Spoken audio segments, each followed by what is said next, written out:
नमस्कार दोस्तों। आज हम बात करने वाले हैं बुढ़ापा पेंशन, विकलांग पेंशन और विधवा पेंशन के 6 महत्वपूर्ण नए नियमों के बारे में जो जून 2025 से लागू होने वाले हैं। अगर आप या आपके परिवार में कोई भी व्यक्ति इन तीनों में से किसी भी पेंशन का लाभ उठा रहा है, तो यह वीडियो आपके लिए बेहद जरूरी है। क्या आप जानना चाहते हैं कि बुढ़ापा पेंशन कब आएगी? विकलांग पेंशन कब जारी होगी? विधवा पेंशन में क्या नए बदलाव हुए हैं? यह सारी ताज़ा और प्रामाणिक जानकारी आज के इस विस्तृत वीडियो में आपको मिलने वाली है।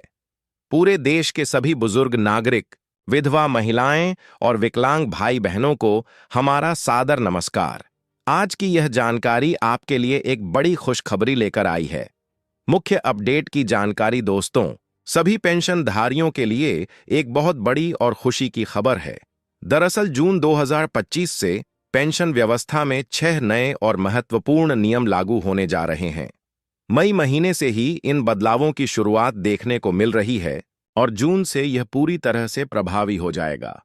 इन नए नियमों के तहत न केवल पेंशन की राशि में वृद्धि होने वाली है, बल्कि पेंशन प्राप्त करने की पूरी प्रक्रिया को भी और भी पारदर्शी और आसान बनाया गया है। यह वास्तव में सभी पेंशनधारियों के लिए एक स्वर्णिम अवसर है। साथियों, अगर आपको बुढ़ापा पेंशन, विधवा पेंशन या विकलांग पेंशन में से कोई भी पेंशन मिलती है, या आपके घर में किसी को भी यह पेंशन मिलती है, तो समझ लीजिए कि आपकी बल्ले बल्ले हो गई है। लेकिन इसके लिए आपको इन 6 नियमों को बहुत ध्यान से समझना होगा। पहला नियम, डिजिटल पहचान अनिवार्यता। दोस्तों, पहला और सबसे महत्वपूर्ण नियम यह है कि अब पेंशन पाने के लिए डिजिटल पहचान अनिवार्य कर दी गई है। इसका मतलब यह है कि अब आपके पास आधार कार्ड या कोई अन्य सरकारी मान्यता प्राप्त डिजिटल पहचान का होना बिल्कुल जरूरी है। बिना डिजिटल पहचान के अब किसी भी व्यक्ति को पेंशन नहीं दी जाएगी। यह एक कड़ा नियम है और इसमें कोई छूट नहीं है। इसके अलावा सभी पेंशनधारियों को हर महीने ई-केवाईसी अपडेट करना अनिवार्य हो गया है। यह कदम मुख्य रूप से नकली और फर्जी लाभार्थियों को पेंशन की सूची से हटाने और वास्तविक जरूरतमंद लोगों को पेंशन दिलाने के लिए उठाया गया है। सरकार का यह कदम बहुत ही सराहनीय है, क्योंकि इससे पेंशन व्यवस्था में पारदर्शिता आएगी। दूसरा नियम, पेंशन राशि में वृद्धि। दोस्तों, दूसरा नियम आपके लिए सबसे खुशी की बात है। सरकार ने तीनों प्रकार की पेंशन यानी बुढ़ापा पेंशन, विधवा पेंशन और विकलांग पेंशन की राशि में महत्वपूर्ण वृद्धि की घोषणा की है। आइए विस्तार से समझते हैं कि किस राज्य में क्या बदलाव होने वाला है। फिलहाल बिहार में Rs 500, झारखंड में Rs 1000, हरियाणा में Rs 500 की पेंशन दी जा रही है। लेकिन नए नियमों के अनुसार न्यूनतम पेंशन राशि Rs 700 प्रति माह निर्धारित की गई है। बुढ़ापा पेंशन के लिए जहां पहले Rs 500 मिलते थे, अब Rs 800 से Rs 1000 तक मिलेंगे। जहां Rs 1000 मिलते थे, वहां अब Rs 1200 से Rs 1500 तक मिलने की संभावना है। विधवा पेंशन के लिए जो महिलाएं पहले Rs आने से Rs 800 पेंशन पाती थीं, अब उन्हें Rs 1000 से Rs 1200 तक मिलने का प्रावधान है। विकलांग पेंशन के लिए विकलांग भाई बहनों को जो पहले Rs 1200 से Rs 1500 मिलते थे, अब Rs 1500 से Rs 2000 तक मिलने की व्यवस्था की गई है। यह वृद्धि वास्तव में महंगाई को देखते हुए बहुत आवश्यक थी और सरकार का यह फैसला सराहनीय है। तीसरा नियम, वितरण प्रक्रिया में बदलाव। तीसरा महत्वपूर्ण नियम पेंशन वितरण की प्रक्रिया में आया है। अब पेंशन की राशि सीधे लाभार्थी के बैंक खाते में DBT, डायरेक्ट बेनिफिट ट्रांसफर के माध्यम से ट्रांसफर की जाएगी। DBT का मतलब है कि पैसा सीधे सरकार से आपके बैंक खाते में आएगा। बीच में कोई दलाल या मध्यस्थ नहीं होगा। इससे भ्रष्टाचार की संभावना पूरी तरह से खत्म हो जाएगी। नकद वितरण की व्यवस्था को पूरी तरह से समाप्त कर दिया गया है। यह कदम धोखाधड़ी को रोकने और पेंशन व्यवस्था में पूर्ण पारदर्शिता लाने के लिए उठाया गया है। अब कोई भी व्यक्ति आपके पेंशन के पैसे में से कमीशन या कटौती नहीं कर सकेगा। इसके लिए आपका बैंक खाता आधार कार्ड से जुड़ा होना अनिवार्य है। अगर अभी तक नहीं जुड़ा है तो तुरंत अपने नजदीकी बैंक में जाकर आधार लिंकिंग करवा लें। चौथा नियम, पात्रता मानदंडों में परिवर्तन। चौथा नियम पात्रता के मानदंडों में महत्वपूर्ण बदलाव से संबंधित है। यह बदलाव वास्तव में बहुत से लोगों के लिए फायदेमंद साबित होने वाला है। बुढ़ापा पेंशन के लिए पहले न्यूनतम आयु सीमा 60 वर्ष थी, लेकिन अब महिलाओं के लिए इसे घटाकर 68 वर्ष कर दिया गया है। यह बहुत बड़ा बदलाव है जिससे हजारों महिलाओं को फायदा मिलेगा। पुरुषों के लिए अभी भी 60 वर्ष की आयु सीमा बनी हुई है। विधवा पेंशन के लिए पहले यह शर्त थी कि विधवा महिला दोबारा शादी नहीं करेगी, लेकिन अब यह शर्त हटा दी गई है। इससे उन महिलाओं को भी पेंशन मिल सकेगी जिन्होंने दोबारा शादी की है। विकलांग पेंशन के लिए न्यूनतम विकलांगता की दर को 40% से बढ़ाकर 50% कर दिया गया है। इसका मतलब यह है कि अब केवल उन्हीं व्यक्तियों को विकलांग पेंशन मिलेगी जिनकी विकलांगता 50% या उससे अधिक है। यह बदलाव इसलिए किया गया है ताकि वास्तव में जरूरतमंद लोगों को प्राथमिकता मिल सके।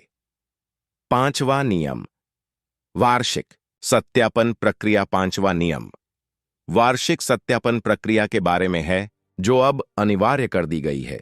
यह बहुत महत्वपूर्ण है और इसे गंभीरता से लेना चाहिए। हर साल सभी पेंशनधारियों को अपना सत्यापन करवाना होगा। यह सत्यापन आप ऑनलाइन पोर्टल के माध्यम से या अपने नजदीकी सरकारी केंद्र पर जाकर करवा सकते हैं।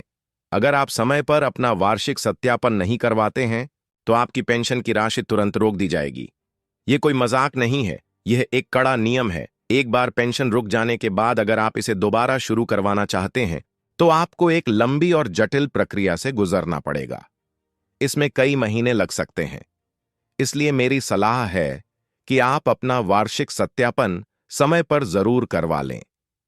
सत्यापन के लिए आपको अपना आधार कार्ड, बैंक पासबुक और आवश्यक दस्तावेज साथ लेकर जाना होगा।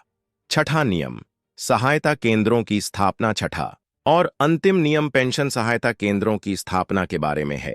यह वास्तव में सभी पेंशनधारियों के लिए एक बहुत अच्छी खबर है।